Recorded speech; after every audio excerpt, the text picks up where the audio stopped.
Hello everyone, welcome to Engineers to Engineer. So from today's we are going to start power system. So without wasting time, let's start it. हमारा पहला topic है generation of electrical energy. तो generation का मतलब होता है production, और as electrical student हम लोग को प्रोड्यूस करना है, जनरेट करना है इलेक्ट्रिसिटी यानी इलेक्ट्रिकल एनर्जी।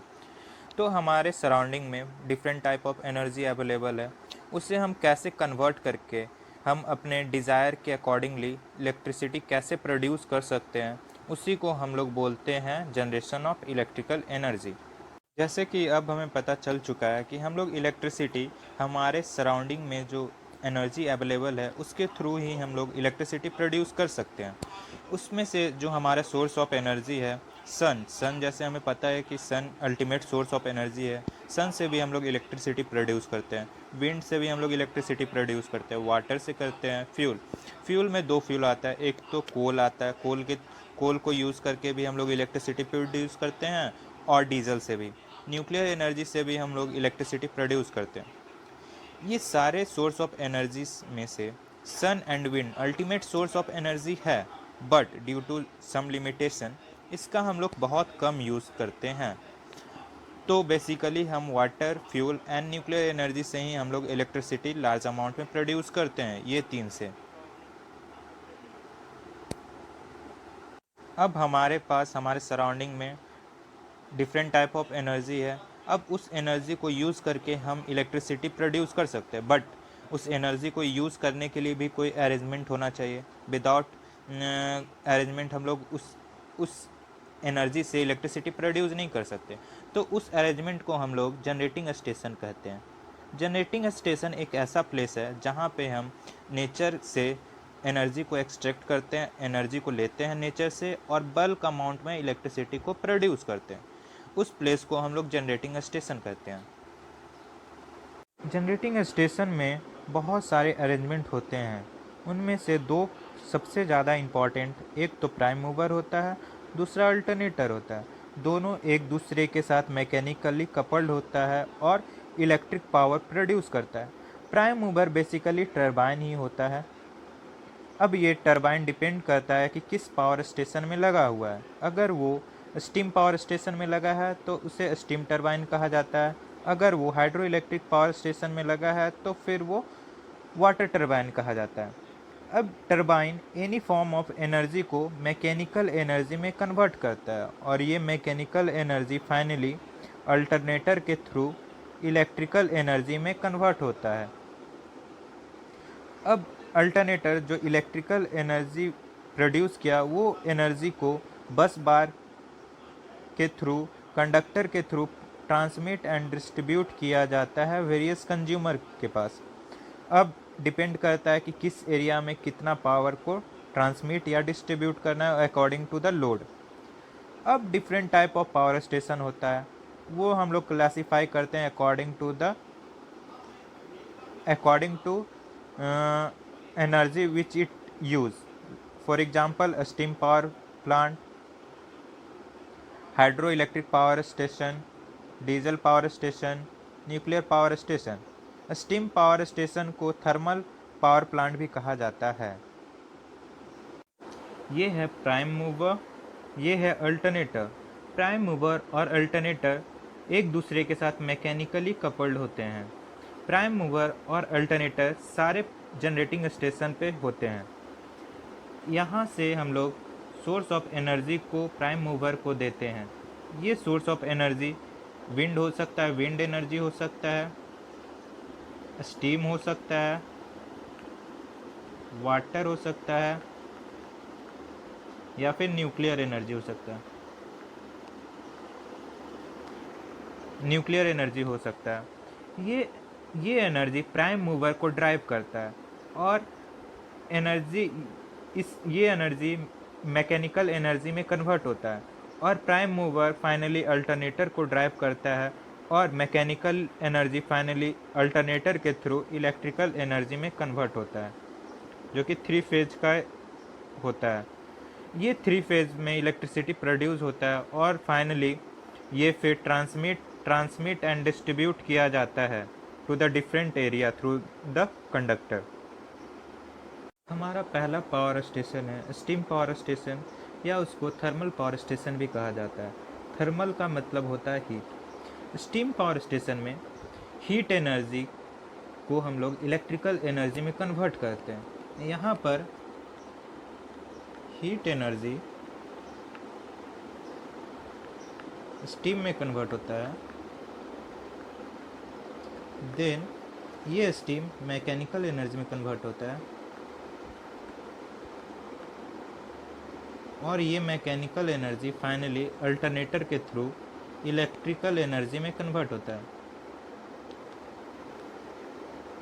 और फिर ये इलेक्ट्रिकल एनर्जी या इलेक्ट्रिसिटी ट्रांसमिट या डिस्ट्रीब्यूट किया जाता है through the conductor to the different area.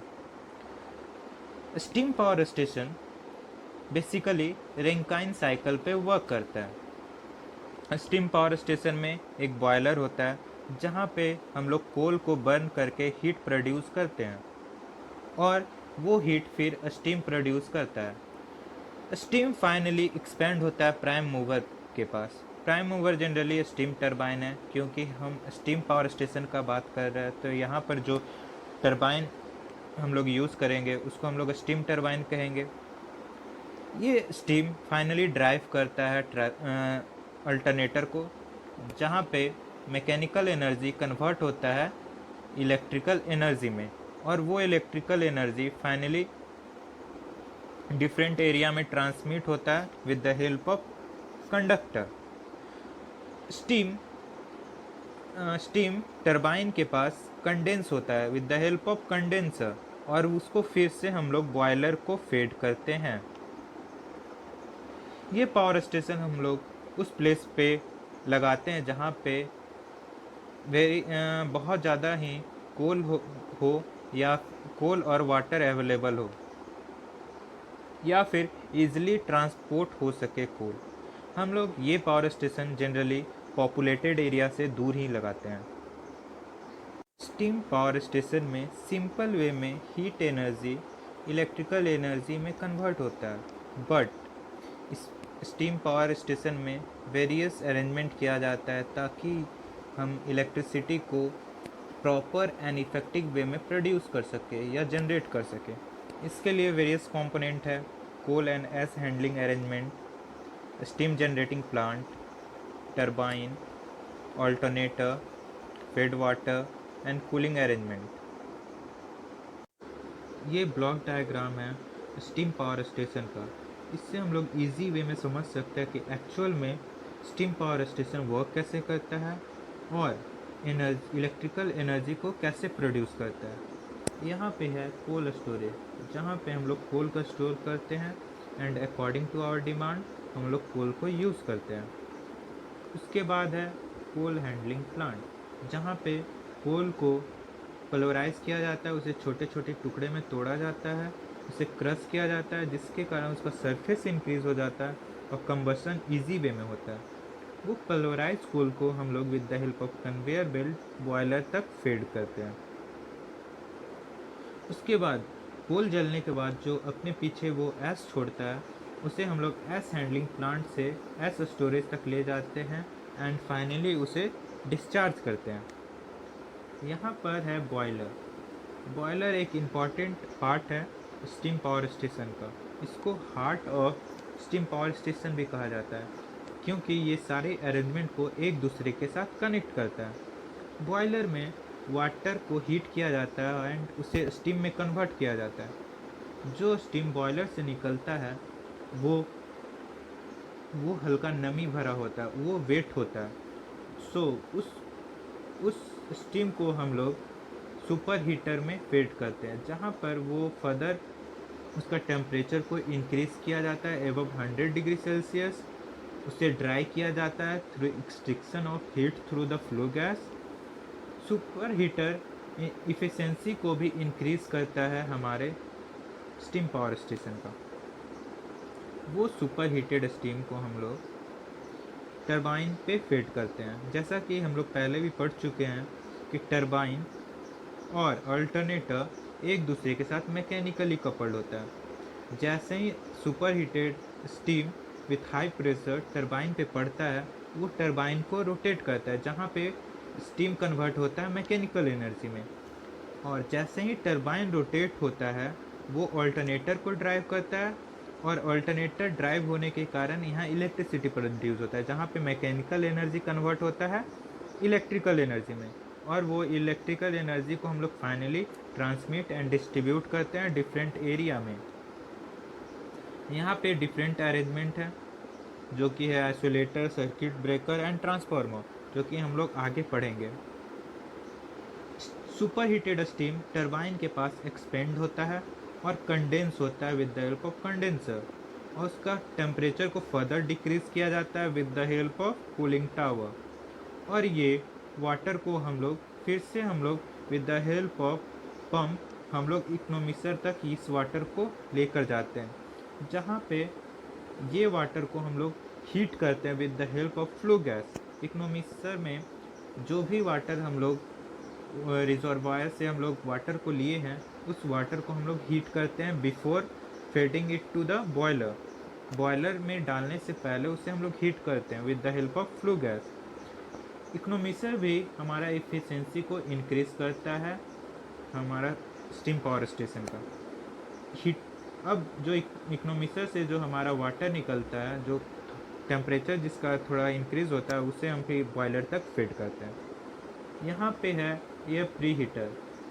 यह प्री हीटर क्या करता है, एटमॉस्फेयर से एयर को सक करता है और उसे हीट करता है, उसका टेम्परेचर को इंक्रीज करता है with the help of flue gas, और फिर उसे फीड करता है बॉयलर में।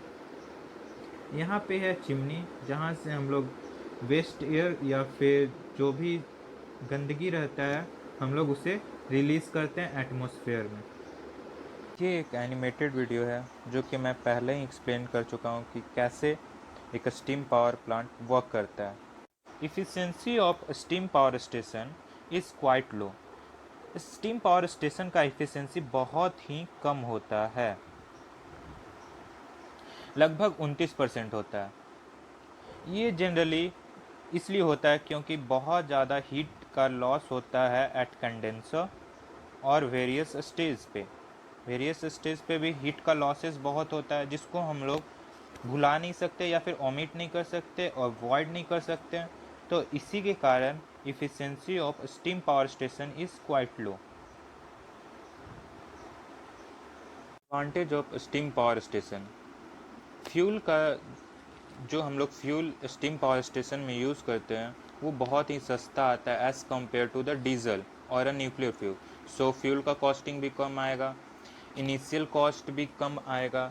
ये हम पावर स्टेशन हर वो एक प्लेस पे लगा सकते हैं जहाँ पे कोल अवेलेबल हो, या फिर कोल को हम लोग ट्रांसपोर्ट कर सके with the help of railways या फिर रोड।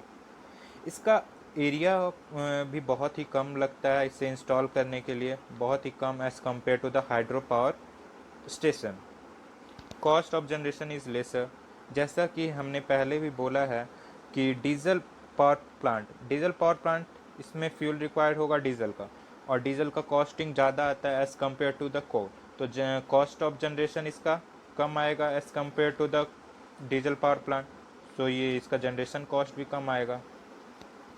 अब disadvantage, steam power station large amount में स्मोक रिलीज करता है एटमॉस्फेयर में, जो कि पल्यूट करता है एटमॉस्फेयर को अपना। और इसका रनिंग कॉस्ट जो होता है बहुत ही ज़्यादा आता है as compare to the hydro power plant. क्योंकि इसे स्टार्ट करने से बहुत पहले इसे गर्म किया जाता है, इससे बहुत पहले स्टार्ट करना पड़ता है, जिसके कारण रनिंग कॉस्ट इसका ज़्यादा आ जाता है। और इसी के साथ हमारा स्टीम पावर स्टेशन का थ्योरी पार्ट कंप्लीट होता है। अगर किसी को किसी पार्ट में प्रॉब्लम है तो वो कमेंट सेक्शन में कमेंट करे, या किसी को नोट्स की ज़रूरत है तो वो हमारे फेसबुक आईडी, इंस्टा आईडी पे मैसेज करे, लिंक डिस्क्रिप्शन बॉक्स में दिया है। और जाने से पहले लाइक करें, सब्सक्राइब करें और शेयर करना ना भूलें। Thank you.